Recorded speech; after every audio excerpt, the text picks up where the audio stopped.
Kebutuhan dasar tidak hanya sandang, pangan, papan, tapi juga pendidikan. Halo semua, nama saya Sofyan Ma'ruf dengan NPM 1921030322. Mahasiswa Prodi Hukum Ekonomi Syariah, Fakultas Syariah, dengan kelompok KKN 196, dengan dosen pembimbing lapangan, Ibu Evi Febriani, MPDI. Di video ini, saya akan membahas pentingnya pendidikan untuk kita semua.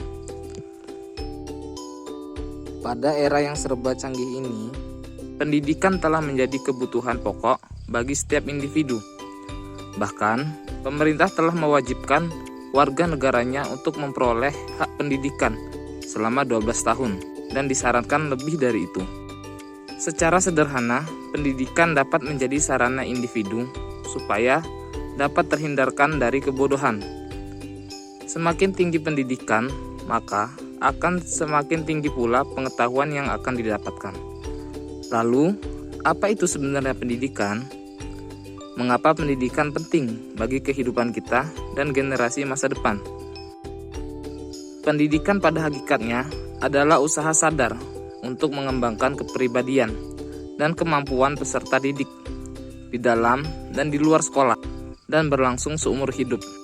Konsep pendidikan berlangsung sepanjang hayat. Hal ini seolah memberikan pengertian bahwa pendidikan tidak identik dengan lingkungan sekolah saja, tetapi juga dalam lingkungan keluarga dan lingkungan masyarakat. Upaya pendidikan menyangkut pada hati nurani, nilai-nilai, perasaan, pengetahuan, dan keterampilan manusia. Hanya manusia yang dapat dididik dan menerima pendidikan, karena manusia dilengkapi oleh akal budi. Sedangkan hewan tidak dididik dan tidak memungkinkan untuk dididik, sehingga tidak mungkin terlibat dalam proses pendidikan. Pendidikan harus kita perjuangkan karena pendidikan kunci kemajuan di masa depan.